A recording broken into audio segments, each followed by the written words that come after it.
Good morning. I hope you'll pardon me. I'm a little bit nervous. My name is Charles L. Brown. I'm a Lieutenant Colonel, U.S. Air Force, retired, subsequently 7 years with the Foreign Service. I like the name Charlie Brown. A gentleman by the name of Charles Schultz, of great talent, sort of elevated the name, if you will.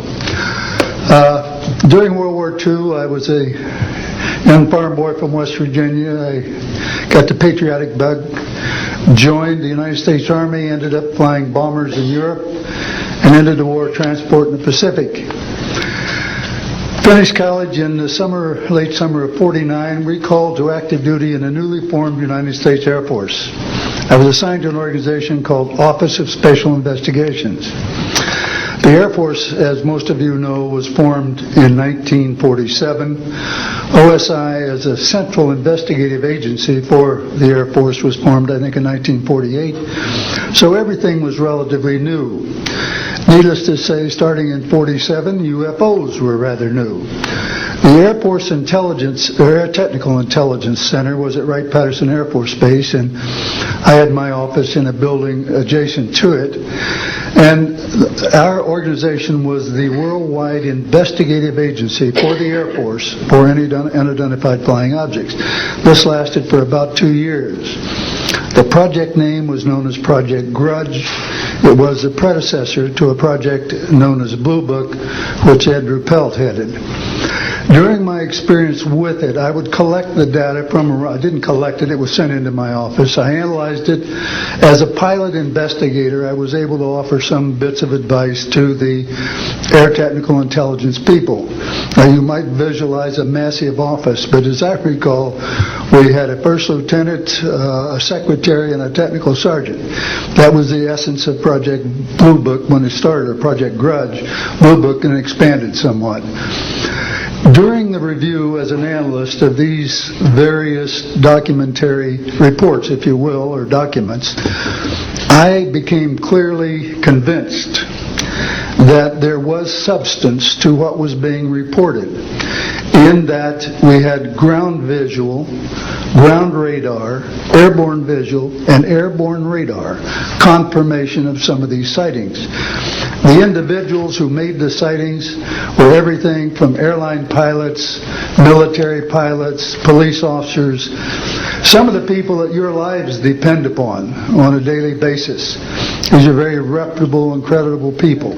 I hope that the testimony here from very credible people will convince you of that and will further Steve Greer's disclosure project, in that pressure needs to be brought to bring this to the attention not only of the Americans but of people all over the planet.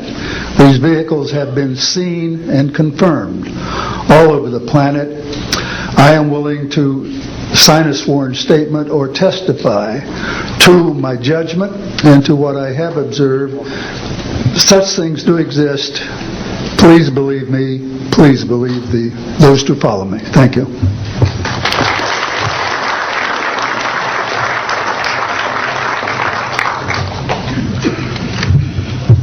My name is Michael Smith. I was in the Air Force, a sergeant, from 1967 to 1973. I was aircraft control and warning operator. While I was assigned to Klamath Falls, Oregon, in early 1970, arrived at the radar site, and they were watching a UFO on a radar that was hovering at about 80,000 feet. It sat there for about 10 minutes and then slowly descended until it dropped off the radar. It was gone for about 5-10 minutes, and then instantly reappeared at 80,000 feet, stationary. The next sweep of the radar, it was 200 miles away, stationary. It hovered there for about 10 minutes and redid the whole cycle twice more. When I found out what you normally do when you see a UFO, I was told that you notify NORAD, you don't necessarily write anything down, and you keep it to yourself. It's a need-to-know basis only. And NORAD one night called me about later in the year to let me know as a heads up that there was a UFO coming up the California coastline. I asked them what I should do about this. They said, nothing, don't write it down, it's just a heads up. And then late 1972, while stationed at the 753rd Radar Squadron in Sault Ste. Marie, Michigan, I received a couple panicky calls from police officers who were chasing 3 UFOs from Mackinac Bridge up I-75. So I immediately checked the radar, confirmed that they were there, called NORAD, and they were concerned because they had 2 inbound B-52s going to Kinslow Air Force Base. So they diverted them because they didn't want any proximity of the 2. And that night I answered many calls from the police department, sheriff's department and stuff. And my standard response was that there was nothing on radar. And I will testify to this under oath to a congressional hearing.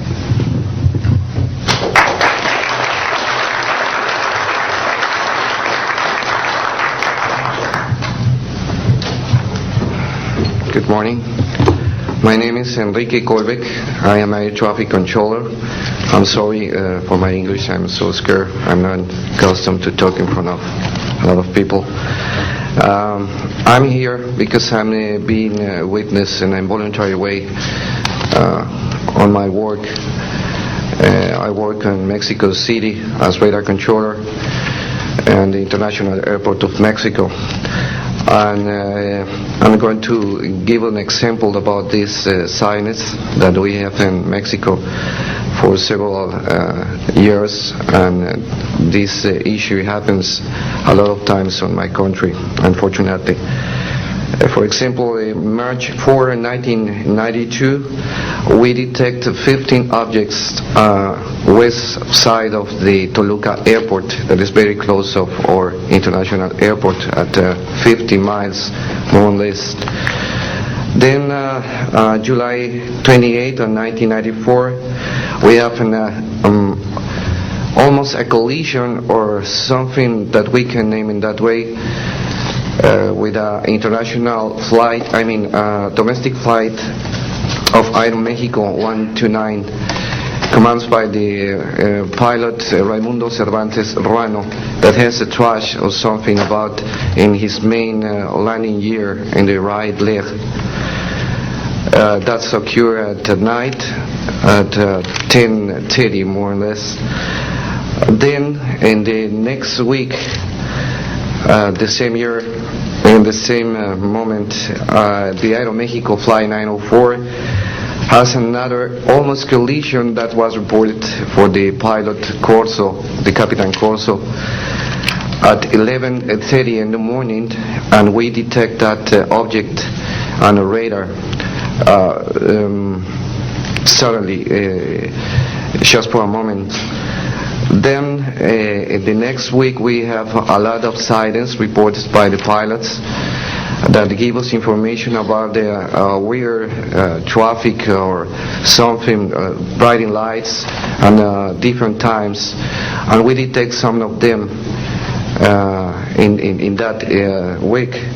But in September 15 of 1994, we have a detection about 5 hours more or less on a radar and a new equipment that we believe that that equipment was working in not a good way, because it's not human that you have detection by 5 hours of the same object and apparently without movement.